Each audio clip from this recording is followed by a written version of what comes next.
जय हिंद मित्रांनो, आपलं स्वागत आहे आपल्या यूट्यूब चॅनलवरती ज्याचं नाव आहे झिरो फॉर एम आर ऑलरेडो। तर मित्रांनो, तुम्ही आपल्या चॅनलवरती नवीन असाल तर आतापर्यंत आपल्या चॅनलला सबस्क्राईब केलं तर सबस्क्राईब करून घ्या, जेणेकरून आपण असेच पोलीस भरती रिलेटेड नवनवीन आपल्या चॅनलवरती अपलोड करत असतो। तर चला मित्रांनो, आपण पोलीस भरतीला जे पडणारे महत्त्वाचे क्वेश्चन आहेत ते आपण आज वन लाईन क्वेश्चन जे आहेत ते आपण आज घेणार आहोत। तर चला मित्रांनो, आपण व्हिडिओला सुरुवात करूया। तर मित्रांनो, तुम्ही बघू शकता पहिला जो क्वेश्चन आहे ते चालू घडामोडी रिलेटेड एक दोन क्वेश्चन आहेत, असेच आपण कंबाईन असे प्रश्न घेणार आहोत। तर पहिला प्रश्न आहे, रायफलच्या पहिल्या महिला फायटर शिवांगी सिंह यांना कोणत्या टोपण नावाने ओळखले जाते? तर त्याचं आन्सर जे आहे ते गोल्डन ॲशे। त्याच्यानंतर पुढील प्रश्न, होमगार्डची स्थापना मुंबई येथे कधी झाली? तर मुंबईची स्थापना तुम्ही इथे बघू शकता 1946 रोजी होमगार्डची स्थापना झालेली आहे, ती मुंबईमध्ये कोरेगाव या ठिकाणी झालेली आहे। तर पुढील प्रश्न बघू शकता तुम्ही, महाराष्ट्रात एकूण किती पोलीस परिक्षेत्र आहेत? तर त्याचा आन्सर आहे 8। तर त्याच्यानंतर तुम्ही बघू शकता पुढील प्रश्न, नॅशनल ह्युमन राईट कमिशनचे म्हणजेच राष्ट्रीय मानवी हक्क आयोगाचे अध्यक्ष सध्या कोण आहेत? तर HL दत्तू हे मानवी हक्क आयोगाचे सध्या अध्यक्ष आहेत। त्याच्यानंतर तुम्ही पुढील प्रश्न बघू शकता, वन रँक वन पेन्शन योजना कोणासाठी लागू आहे? तर ती योजना आहे माजी सैनिकांसाठी। तर पुढील प्रश्न तुम्ही बघू शकता, DRDOच्या प्रमुखपदी सध्या कोण आहेत? तर सतीश रेड्डी। त्याच्यानंतर पुढील प्रश्न आहे, इस्रोच्या प्रमुखपदी सध्या कोण आहेत? तर त्याचा आन्सर आहे K सिवान। महाराष्ट्र सध्या किती जिल्हे आहेत? तर 36। पुढील प्रश्न, GST संबंधित कितवी घटना दुरुस्ती करण्यात आली? तर ती घटना दुरुस्ती आहे, तुम्ही ते बघू शकता 101वी घटना दुरुस्ती। त्याच्यानंतर पुढील प्रश्न, भारतीय पोलीस प्रशिक्षण केंद्र कोणत्या राज्यात आहे? तेलंगणा। त्याच्यानंतर पुढील प्रश्न, महाराष्ट्र गुप्तचर अकादमी कोठे आहे? पुणे। CRPFच्या प्रमुखपदी सध्या कोण आहेत? तर ते AP महेश्वरी आहेत। त्याच्यानंतर तुम्हाला प्रश्न विचारलेला आहे, CRPFच्या मुख्यालय कोठे आहे? तर ते नवी दिल्ली येथे आहे। तर पुढील प्रश्न, निळ्या रंगाचे आधार कार्ड कोणाला दिले जाते? तर हा 5 वर्षाखालील मुलांना दिले जाते मित्रांनो। पुणे पोलिसांचा बडी कॉम हा उपक्रम कोणाकरिता राबविला जात आहे? तर तो नोकरपेक्षा जे महिला आहेत त्यांच्यासाठी हा उपक्रम पुणे पोलीस राबवत आहेत। त्याच्यानंतर तुम्हाला विचारलेला आहे, संयुक्त राष्ट्रसंघाचे कार्यालय कोठे आहे? तर ते न्यूयॉर्क या ठिकाणी आहे। त्याच्यानंतर पुढील प्रश्न, महाराष्ट्रात विमानांचा कारखाना कोठे आहे? तर ते ओझर या ठिकाणी आहे। पुढील प्रश्न, भारतीय पहिले फील्ड मार्शल कोण? तर ते आहे जनरल करियप्पा। त्याच्यानंतर पुढील प्रश्न, इंडियन मिलिटरी अकॅडमी कोठे आहे? तर ते डेहराडून येथे आहे। इथे थोडं चुकी झाले, ते उत्तराखंड यायला पाहिजे, इथं कंसात पुणे झालेलं आहे।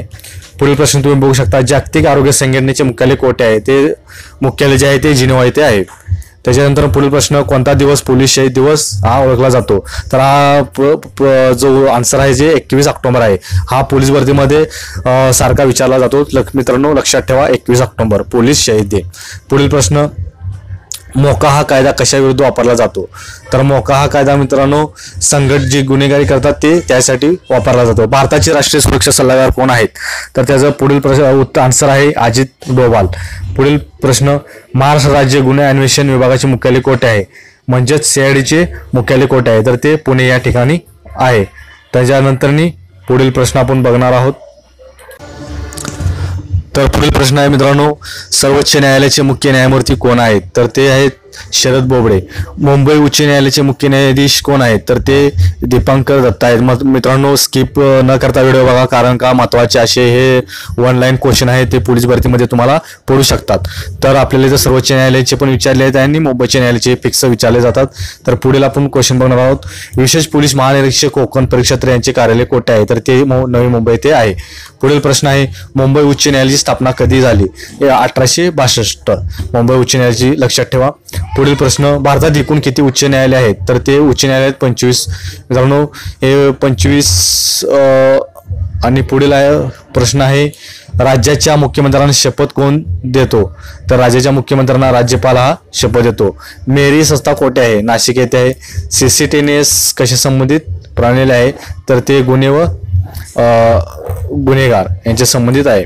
पुढील प्रश्न, महाराष्ट्राचे निमलष्करी दल कोणते? तर ते आहे SRPF। आणि केंद्राचे म्हणलं तर CRPF. SRPFची स्थापना कधी झाली तर 6 मार्च रोजी झाली. कैद्यांची अभिवचन म्हणजे रजा म्हणजेच पॅरोल मंजूर करण्याचा अधिकार कोणाला आहे तर ते अधिकार असतो तो विभागीय आयुक्तांना असतो. कारागृह विभागाचे सर्वात मोठे वरिष्ठ पद कोणते आहे तर अप्पर पोलीस महासंचालक. जे गुन्हे इलेक्ट्रॉनिक माध्यमाद्वारे उघड करतात व त्यासाठी मोबाईल, लॅपटॉप, संगणक, नेटवर्क यासारख्या माध्यमाचा वापर होतो त्यांना काय म्हणतात तर त्यांना सायबर गुन्हे असे म्हणतात. तर महाराष्ट्रात गुप्तचर अकादमी कोठे आहे तर ते पुणे ठिकाणी आहे. तर महाराष्ट्रात पोलीस दलाचे घोषणावाक्य काय आहे हे मित्रांनो पोलीस भरतीमध्ये हमेशा विचारला जाणारा प्रश्न आहे. तर हे लक्षात ठेवा, सदरक्षण आहे, खलनिग्रहण आहे. हा पोलीस दलाचे घोषवाक्य आहे. नॅशनल एड्स रिसर्च इन्स्टिट्यूट कोठे आहे तर ते मित्रांनो भोसरी या ठिकाणी आहे. भोसरी म्हणजेच पुणे या ठिकाणी आहे. भारतातील पहिले ई कोर्ट कोठे स्थापन करण्यात आले आहे तर ते हैदराबाद ठिकाणी स्थापन करण्यात आलेले आहे. पोलीस उपनिरीक्षक पदाचे प्रशिक्षण कोठे दिले जाते तर मित्रांनो ते पोलीस अकॅडमी नाशिक येथे दिले जाते. पोलीस उपनिरीक्षक म्हणजेच PSI ची प्रशिक्षणे नाशिक येथे होते. इंटरपोलचे मुख्यालय कोठे आहे तर ते लिऑन्स म्हणजेच फ्रान्स या ठिकाणी आहे. नॅशनल डिफेन्स अकॅडमी कोठे आहे तर ते नॅशनल डिफेन्स खडकवासला येथे आहे. तर पुढील प्रश्न आहे भारतीय राष्ट्रध्वजाची उंची व लांबीचे प्रमाण किती आहे तर ते 2:3 आहे. परत तुम्हाला मित्रांनो इथं असेही विचारू शकतं की इथं उंची आणि लांबी विचारले आहे तुम्हाला. परत हे लांबी आणि हे लांबीचं आणि उंचीचं ही गुणितर विचारू शकतं. तर लांबीचं आणि उंचीचं विचारलं तर तुम्ही 3-2 उत्तर हे देणार आहात. कन्फ्यूज न होता तुम्हाला आन्सर द्यायचा आहे. पुढील प्रश्न इन्सोकोचे मुख्यालय कोठे आहे तर ते पॅरिसमध्ये आहे. तर जिल्हा स्तरावरील पोलीस खात्याचा प्रमुख कोण असतो तर ते पोलीस अधीक्षक असतात. तर पोलीस विभागात परिक्षेत्राच्या प्रमुखास काय म्हणतात तर ते विशेष पोलीस महानिरीक्षक. तर मित्रांनो असे हे ऑनलाईन क्वेश्चन होते मित्रांनो. तर अशाच प्रकारचे आपण आपल्या पोलीस भरती आपल्या चॅनलवरती पोलीस भरती रिलेटेड असेच नवीन आपल्या चॅनलवरती अपलोड करत असतो. तर मित्रांनो आतापर्यंत आपल्या चॅनलला सबस्क्राईब केले नसेल सबस्क्राईब करून घ्या आणि नक्कीच व्हिडिओ आवडला असेल तर नक्कीच लाईक करून घ्या आणि मित्रांबरोबर शेअर करा. जय हिंद.